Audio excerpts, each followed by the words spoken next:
Tonight on the MTN News, taking flight in Billings. This is a really important component of the Billings economy. What city leaders are doing to try and expand air travel options at the Billings Airport as a new airline comes to town. And bad blood. You can sell your tickets probably triple the value for what they are. It's the hottest ticket in the state. Why some fans with a stake in the state's biggest rivalry and a ticket to it say they'll be watching from home. And we'll look ahead to the Brawl of the Wild, the football game that has divided Montana for 122 years. It's all next on the MTN News. From Montana's news leader, this is the MTN 10 o'clock news. Good evening, everyone, and thanks for joining us on this Friday night. I'm Russ Riesinger. Grizz and Bobcats fans across the state going to bed tonight with dreams of a Brawl of the Wild victory and a Big Sky Conference football championship.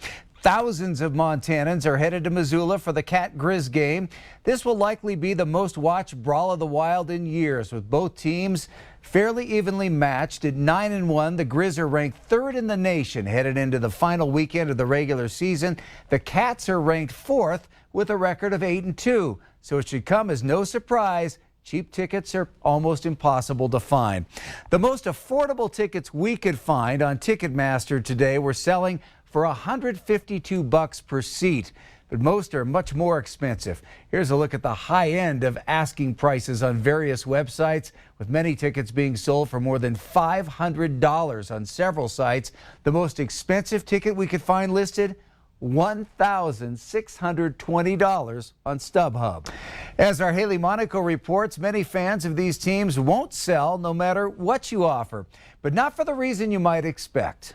I don't think I would sell them. I don't think I would. 1,500? I don't think I would. Just because it's such a fun atmosphere.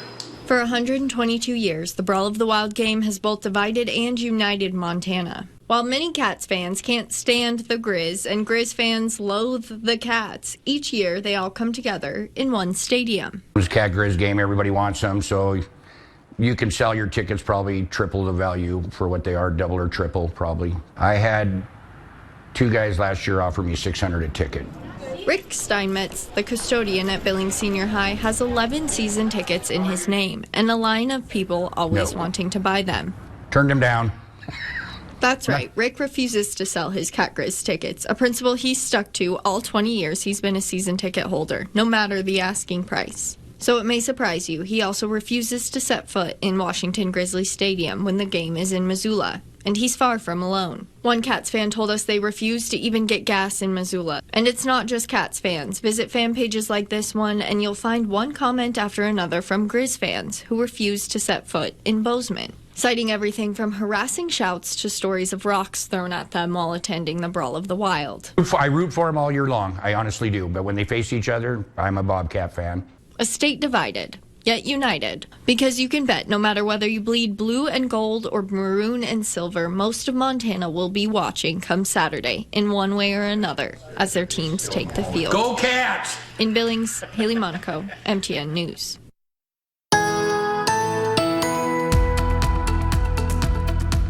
There's one thing for sure for the Brawl of the Wild tomorrow. It's going to be a lot warmer than it was last year in Bozeman. Bozeman had a low of 16 degrees below zero last year before the game started, and the high was only 13 degrees. So it's going to be warmer than that in Missoula tomorrow. Right now it's 33 degrees. This morning there was some areas of fog, so some fog is a possibility in the morning, but by the noon kickoff, 38 degrees, expecting highs in the 40s under a partly cloudy sky. And then on this side of the state, we had pretty mild weather for this time of year. We had a high today of 60 degrees in Billings. That was 15 degrees warmer than average, 5 degrees away from tying a record, but we have big changes for Thanksgiving week. Our 7-day forecast coming up.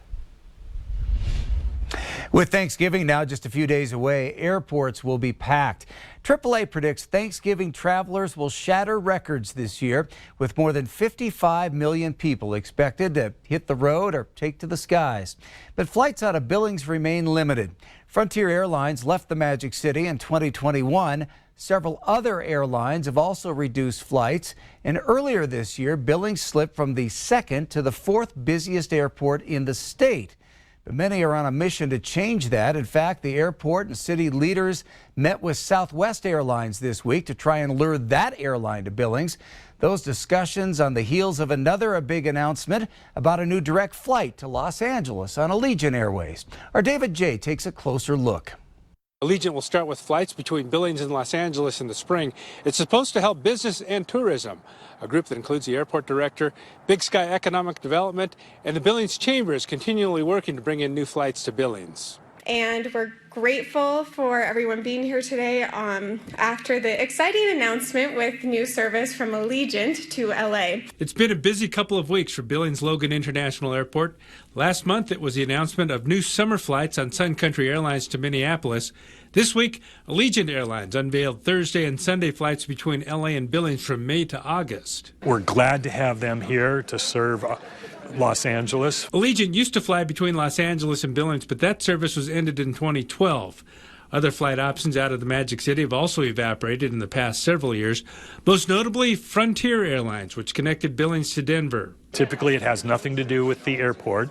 It's a decision that they make for the best interest of their resources and their business. But the airport and the city have been working to change the trend. We just got back from Dallas late last night, meeting with Southwest Airlines. While talks are still happening, the Billings Airport Service Committee hopes to use money from a U.S. Department of Transportation grant to potentially add flights to Los Angeles, along with San Francisco and Denver. This is a really important component of the Billings economy. When you see full hotels, you see full restaurants, you see full shops, those employees live, work, play, spend here in Billings as well. Bozeman continues to lead the way in Montana when it comes to airline passengers, but committee members say the markets are much different. In our meetings with airlines, they really do separate Bozeman from Billings because we're a year-round economy in so many ways, and Billings really sees itself as a business economy. And leaders say the new terminal at Billings Logan, which will double its jet bridge gates to 8 in April of 2024, contributes to the success of bringing in new flights. Billings is part of a truly global world. And our economic future depends on our ability to connect to that world. In Billings, David J., MTN News. It's been a long journey, but the Billings Art House has reopened after being closed for most of the year. As Isabel Spartz reports, it will offer a lot more to moviegoers in downtown Billings.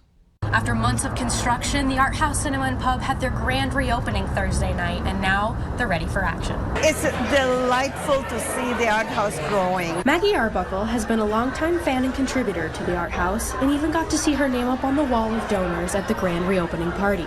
We love to support an independent movie theater. I'm really excited to see this place open back up. That was the overwhelming feeling at Thursday's preview night. The different sizes of theaters, different seating in different places, food on site, the full pub that's going to be here now. It's been a great gathering place, but now I think it's going to be a fantastic gathering place. So to see this house filled with people from the community, just super exciting. I'm so thrilled for them. The reopening has been a long time coming for founder and executive director Matt Blakesley and his team. 8 years ago, we